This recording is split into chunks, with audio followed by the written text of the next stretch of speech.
Ons lees uit Lukas 22 uit vanaf vers 39 tot 54 af. Ekskuus Tannie Corneille, ek het daar geklik. Ek gaan lees uit die 2020 vertaling uit, maar julle sal sien is 'n ander vertaling wat in die boekie is, maar dis met opset so gedoen. So kom ons kyk saam na hierdie teks. Julle kan gerus op die skerm volg. Hy het vertrek en soos gewoonlik na die Olyfberg gegaan. En die disippels het hom gevolg. Toe hy by die plek aankom, sê hy vir hulle, bid, sodat julle nie in versoeking kom nie. Hy het toe 'n entjie van hulle af weggestap, ongeveer 'n klipgooi ver, gekniel en gebid. Vader, as u wil, neem hierdie beker van my af weg. Laat nogtans nie my wil nie, maar u wil geskied. Daar het 'n engel uit die hemel aan hom verskyn en hom versterk. Hy is deur intense angs oorval en het nog ernstiger gebid. Sy sweet het soos druppels bloed op die grond geval. Toe hy na sy gebed opstaan, gaan hy na sy disippels en vind hulle van droefheid aan die slaap. En hy het vir hulle gesê, waarom slaap julle? Staan op en bid, sodat julle nie in die versoeking kom nie. Jesus was nog besig om te praat, toe kom daar skielik 'n menigte aan. En die man wat Judas genoem word, een van die 12, het voor hulle uitgeloop en nader gekom na Jesus om hom te soen. Maar Jesus sê vir hom, Judas, is dit met 'n soen dat jy die seun van die mens oorlewer? Toe diegene wat saam met hom was, sien wat gebeur, sê hulle, Here, moet ons hulle met die swaard aanval? Daarop het een van hulle die slaaf van die hoofpriester getref en sy regteroor afgekap. Maar Jesus het gesê, hou op daarmee. Hy het die oor aangeraak en die man genees. Jesus het toe vir die leierpriester en die bevelvoerders van die tempelwag en die familiehoofde wat teen hom opgetrek het gesê, het julle met swaarde en knippels uitgetrek soos teen 'n rower. Ek was daagliks saam met julle op die tempelterrein en tog het julle nie 'n hand op my gelê nie. Maar dit is julle uur. Nou regeer die duisternis. Kom ons lees vereers tot daar. Nou, ek gaan vanoggend nou iets, as ek nou my Engels en Afrikaans so bietjie kan meng, iets bietjie risky doen, wat ek so bietjie half ongemaklik oor is. Oversharing. Gewoonlik sukkel ek om, nie sukkel nie, maar dit is my moeiliker om uit 'n reeks uit te preek, want dit is nie iets wat jy onmiddellik voel, die Here openbare boodskap aan jou, en is, dis nou hierdie boodskap wat ek nou gaan oorlewer, en is 'n storie uit my lewe uit, of dis iets wat ek gehoor het ook in die afgelope week, wat 'n boodskap opgebring het nie. Dis baie keer voel dit soos 'n raamwerk, en dan praat jy met die Here daaroor, en dan kry jy jou inspirasie vir 'n preek daaroor. En die ironie van die saak is, toe ek nou na die preekskedule kyk, en ek sien wat my tema is, waaroor ek moet preek, want ek preek het 2 keer in hierdie Pinksterreeks. Toe sien ek, dit sê, entrepreneurs van hoop leef eerlik met hulle angs. Nou, wat ek bedoel met oversharing is, hierdie is my pilletjies. Ek sukkel maar so 'n bietjie met angs. So hierdie moet ek in die oggend drink, en een in die aand, en dan hierdie een is vir noodgevalle. So, voel ongemaklik om dit te sê, maar toe ek die tema sien, drink ek het, Here, u het absoluut 'n sin vir humor. Want hier sit 'n tema wat regtig in my werk, met my werk, en nou kan ek met julle daaroor deel, en nou sit vir ewig en altyd op die internet, so nou weet almal ek drink pilletjies vir angs. Maar, dis ongelooflik hoe die Here met ons werk, en almal van ons het tog 'n storm wat in ons kan woed. Mense glimlag, maar soms is daar 'n storm binne jou wat woed. Somstyds weet jy nie presies wat dit is nie, dis net daai druk op die bors, daai bietjie angstigheid, somstyds is dit net daai ongemak, daai iets sit nie lekker nie. Ander kere weet jy, okay, ek's benoud want ek moet by die werk kom en hier's verkeer, of ek moet my kinders gaan haal en hulle wag buite en jy kan 'n lang storie aanmaak, en jou kop vir jouself uitmaak. Maar almal van ons het soms 'n glimlag terwyl jy 'n storm in jou het. En ek het so 'n bietjie gaan kyk, wat is die hoofstressors in mense se lewens? Ek praat nie van die ergste stressors noodwendig nie, maar die stressors wat die meeste angs deurlopend in ons harte is, in ons lewens is. Die eerste een is die toekoms. Nou onthou, ons het gelees van Jesus wat angs beleef, so erge angs dat sy sweet soos bloeddruppels op die grond val. Party van ons is bekommerd oor die toekoms. En die toekoms het eintlik met die ander 3 te doen, het ek toe nou my kop uitgewerk, maar dan seker saam met ook sê onsekerheid. Dan is daar gesondheid. Hier's mense hier wat en weer eens ek sê altyd ek kyk na niemand nie, so ek kyk nou maar na die dak. Hier's mense hier wat ek van weet wat regtig sukkel met hulle gesondheid. En ek en jy weet dalk weet ek nie eers nie, maar jy weet daarvan. Maar dis 'n stresor in jou lewe.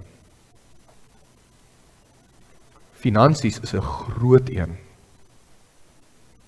'n baie groot een. En dit is een wat volgens die navorsing wat ek opgelees het oor, hou glad nie verband met generasies ouderdom of so nie. Dis deurlopend. Hulle sê van hier omtrent 15 se kant, so per 15, jy gaan begin stres oor finansies. Van omtrent so 15 af is dit 'n stresor.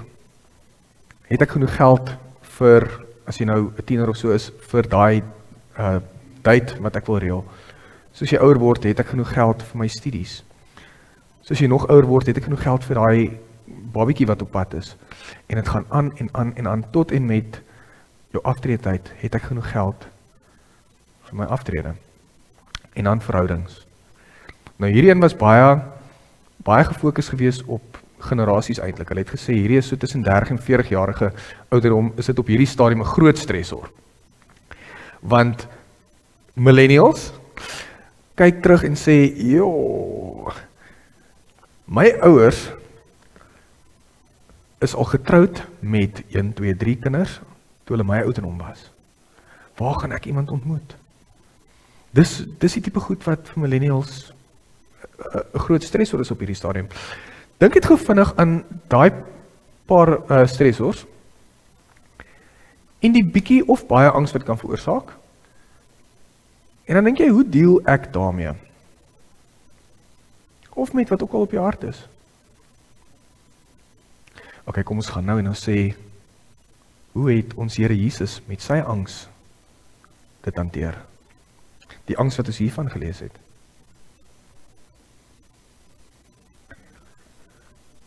Jesus is eerlik oor sy angs. Dit sien jy veral in vers 39 tot 44.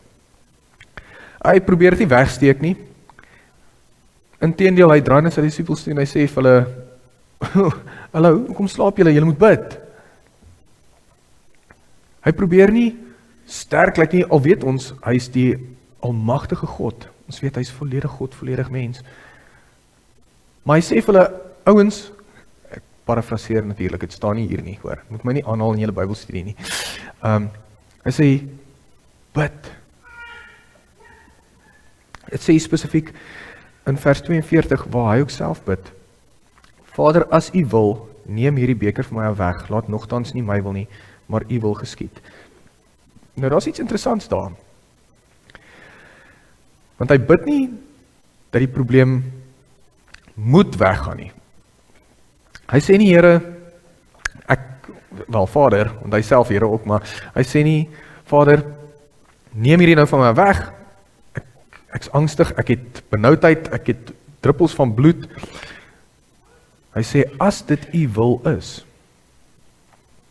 laat hierdie beker by my verbygaan. Hy is emosioneel, en is ook fisies onderdruk. Hy verdoesel nie sy vrees nie, maar hy bring dit na die Vader toe. Nou, hoe gereeld doen ek en jy dit, as jy vrees of angs het? Nou, kom weer terug na my op pilletjies toe. Op 'n Sondagoggend so hier van 4 uur af, voordat ek moet preek, dan maak ek hier staat. En ek praat met die Here. En ek sê vir die Here, Here asseblief, ek's net gespanne. Toe maar, ek gaan gewoonlik weg hier rondom 8 uur se kant. Maar ek praat met die Here en ek sê vir hom, help my. En partykeer as jy angstig voel of as jy bang is, dan voel dit of die Here net niks nou doen nie. Hoekom laat hy jou wag? Hoekom laat hy jou aanhou smeek en vra? Wil u hê ek moet 20, 40, 50 keer vra dat u my vrees oor die toekoms, gesondheid of finansies of verhoudings, wil u hê ek moet aanhou smeek vir dit, dat dit weggaan? Of kan ons eerder net soos Jesus erken dat ons angs het? Ek dink ware disippelskap sê, Here, ek is bang. En ek dink uit daai eerlikheid uit kom daar genesing. Ek dink die genesing begin wanneer jy werklik eerlik is met die Here en met jouself. Wanneer jy vir die Here sê, ek is nou, en ek het 'n vriend wat altyd dit sê, ek is nou man down. Is regtig belangrik vir ons om dit te onthou, want wat ons ook in hierdie vers lees in vers 42, of wat ons kan aflei uit vers 42 af, is dat Jesus oorgawe bo beheer verkies. Hy sê, nogtans nie my wil nie, maar u wil. Dit is baie keer moeilik vir ons om in 'n oomblik van angs, of in 'n oomblik van vrees, te sê, okay, maar hier is my wil. My wil is my gemaksone.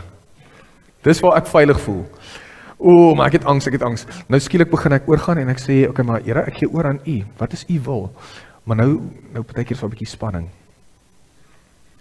Nou wil ons nog steeds ons wil hê. Ons wil nog steeds nie bang wees nie. Ons wil nog steeds sekerheid hê oor ons finansies. Ons wil nog steeds sekerheid hê oor, gaan ek 'n vrou ontmoet, of gaan ek of dit, of dan, jy vul in wat jy wil.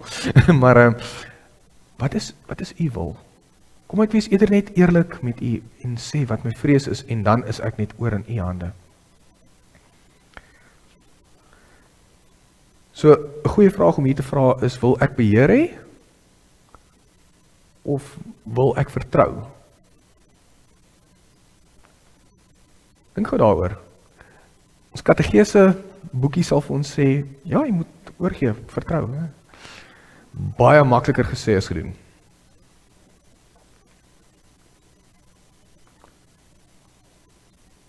Hoop is absoluut nie dat alles maklik gaan wees nie. Om in 'n moeilike tyd te wees waar jy dalk angstig is of bang is, beteken hoop nie dat jy nou skielik net rustig is nie. Dis waar die moeilike kompleksiteit inkom. Beteken nie alles gaan maklik wees nie, maar dit beteken dat jy kognitief, op 'n kognitiewe vlak, sal besef dat God se wil is beter, selfs al is dit swaar. Hoop beteken nie, jy vra in die oomblik, is dit nou u wil dat ek moet swaar kry of bang wees nie? Dis nie wat hoop sê nie. Hoop sê, Here, ek kry swaar, maar ek vertrou dat u wil sal geskied. En ek gee oor aan wat u wil is. En dis 'n moeilike een, julle, dis 'n moeilike pil om te sluk, pun intended. So wat doen ons dan? Ons bid. Ons sê nie, Here, haal dit weg nie. Jy kan vir hom vra, jy kan vir hom absoluut vra, Here, haal my onsekerheid of my vrees of my wat ook al weg. Maar ek sou sê, 'n beter opsie wat ek vir myself ook moet ingraveer in my kop, want dit is 'n moeilike skuif om te maak, maar eerder om te sê, Here, help my daardeur. Hoor die verskil? Nie, Here, vat dit weg nie, maar Here, help my daardeur. Want deur die proses, deur die seer, deur die swaar, deur die bang, deur die angs, die gaan so aan, so vorm God jou ook. Ek het lank terug, 2024, ja, ek dink Januarie 2024. 14 Januarie 2024. Het ek 'n preek gedoen oor God wat jou vorm in as klei. Hoe hy met jou werk, hoe jou knie, hoe hy jou buig en so. En soms is dit juis wanneer jy sê, Here, ek gaan deur hierdie moeilike tyd. God is besig met jou knie. Hy maak jou nie seer nie, hy maak jou nie bang nie. Die wêreld doen, maar in daai oomblik as jy sê, Here, help my daardeur. Dis hoe hy jou vorm en maak. En soms breek die klei, soms kraak dit so bietjie. Maar dan kom God weer en dan vorm hy jou verder. Dis waaraan ons vashou. Ons hou nie daaraan vas dat ons skielik 'n klaargemaakte pot moet wees nie. Ons hou daaraan vas dat God heeltyd besig is met ons. 'n Belangrike ding om te onthou is, mense val, maar Jesus bly getrou. Nou hoekom ek dit uitgelig het, is ons het almal mense wat ons na toe gaan as jy deur 'n moeilike tyd gaan. Maar mense kan ook val. So in die teks lees ons van die disipel wat met sy swaard kom en ek het so gewik en weeg daaroor, want ek wou actually 'n swaard hierso gehad het om vir julle 'n swaard te wys. My pa gesê daarvan, maar ja, ek dink julle gaan bietjie skrik as ek 'n wapen op die kansel het. Maar as jy dink aan hoe skerp daai swaard moes wees en hoe hard hy moes kap om een van die menigte se oor te moes afsny. Mense, as jy kyk na wat die ander teoloog sê wat daaroor skryf, dink gou vinnig daaraan. Hy het nie gekap na sy hand nie, hy het nie gekap na sy arm nie, hy het nie gekap na sy been nie, hy het gekap na sy oor. Dis naby die kop, is naby die nek. Dis om dood te maak. Dis om dood te maak met 'n skerp lem. 'n Stomp swaard sou nie 'n oor afgesny het nie. Tensy hy seker verskriklik hard gekap het. Mense val. Hy het gedink hy doen goed. Hy het gedink hy red. Deur vir Jesus so te verdedig, maar het werk nie so nie. Jesus verdedig ons op 'n ander manier. Hoe vir julle sê, ek dink ons natuurlike reaksie, en ek begin nou nader aan die einde van die hoofboodskap kom, maar ek dink ons natuurlike reaksie teenoor angs, teenoor vrees, ek dink is verkeerd. Nie soos dat dit sonde is of so nie, maar ek dink ons behoort onsself te herprogrammeer. Dat ons anders dink oor hoe reageer ons op die dinge wat ons bang maak, die dinge wat ons bedreig. Ons behoort nie soos ons te reageer nie. Ons behoort soos Jesus te reageer. Ons behoort soos Jesus te sê, as dit U wil is, laat hierdie beker by my verbygaan. Maar dan om te onthou, as dit U wil is, met ander woorde, dra my deur, as dit nie U wil is om my nou net hier uit te haal en in 'n silo te sit nie. Wanneer ons bang is, dan veg ons, of ons vlug, of ons raak aggressief of passief. Ons van ons wat weer 'n bietjie passief kan raak. Maar Jesus genees die oor wat afgekap is. Hy kies nie geweld nie. Hy kies nie ons reaksie nie. Ons wil sê, vat so. Ek mag definitief nie name noem nie, maar 'n sekere politikus sê iets, nee, ek gaan nou op Netwerk 24 se kommentaar afdeling, gaan ek nou om vasvat nie. Jesus kies nie geweld nie. Angs maak ons impulsief en defensief. Maar hoop maak ons sag, gefokus en gehoorsaam. Jy kan hoop hê in angs. Jy kan in 'n oomblik wat jy eerlik is oor jou angs, dis ons tema vir vandag, vir hierdie week. As jy eerlik is oor jou angs, dan kan jy nog steeds hoop hê as jy met die Here praat. Hoop beteken nie jy ontsnap die donker nie. Want jy kan in die donker kan jy nog steeds hoop hê.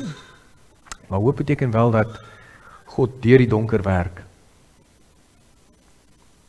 altyd vir my 'n mooi illustrasie en ek hoop nie julle veroordeel my dat ek dit nou weer noem nie, want ek dink dis die derde keer wat ek dit nou al noem in die afgelope 7 jaar. Maar die mooiste ding van duisternis is dat die kleinste liggie is dan die mees sigbaar. As jy dink aan 'n vuurhoutjie, as ek nou 'n vuurhoutjie hierso moes aansteek en ek skyn, kom ek doen dit gou.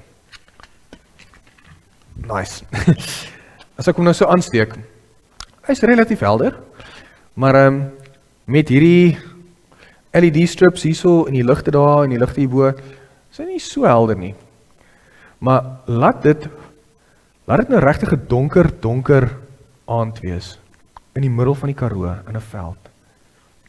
Jy sal daai vuurhoutjie sien van 'n hengse afstand af. Dis hoe hoop ook werk. Hoop is die mooiste in die donkerste. Ek wil jou nou afvra dat jy na die volgende vraag kyk en dat jy so 'n bietjie daarop reflekteer. Ek gaan so 30 sekondes gee en dan nog so 20 sekondes daarna. Vat so 30 sekondes om regtig te dink oor hierdie vraag en dan met die volgende rukkie daarna praat jy met God daaroor en sê jy, Here, hierdie is wat vir my 'n uitdaging is. Dalk nie nou nie, maar dis iets wat ek weet in my lewe opduik wat vir my moeilik is, wat 'n uitdaging is. Kom ek so 'n oombliekie daarvoor.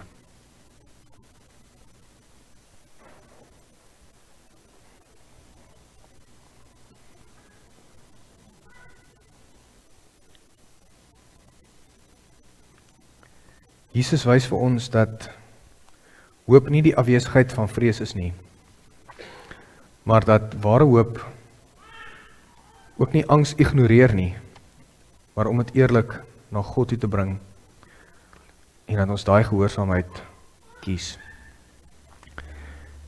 Here, ons dankie dat ons al ons vrese, ons angs, ons bekommernisse na U toe kan bring en in gebed voor U voete neerlê, voor U troon en ons kan weet, daar is hoop te midde van die duisternis, te midde van die donkerte, te midde van dit wat ons benoud maak. Maar Here, soms waar ons val, soos U weet, is waar ons nie eerlik is oor ons angs nie en ons probeer dit onderdruk. Ons probeer nie dit wat ons bekommerd maak in die gesig staar en vir U sê, Here, help my hierdeur, laat U wil geskied en dra my soos ek moet funksioneer nie, maar dat ons eerder soms net oorgee aan U, Here. Ons is bitter baie lief vir U en ons weet U vir ons ook en daarvoor dank ons U. In Jesus naam, amen.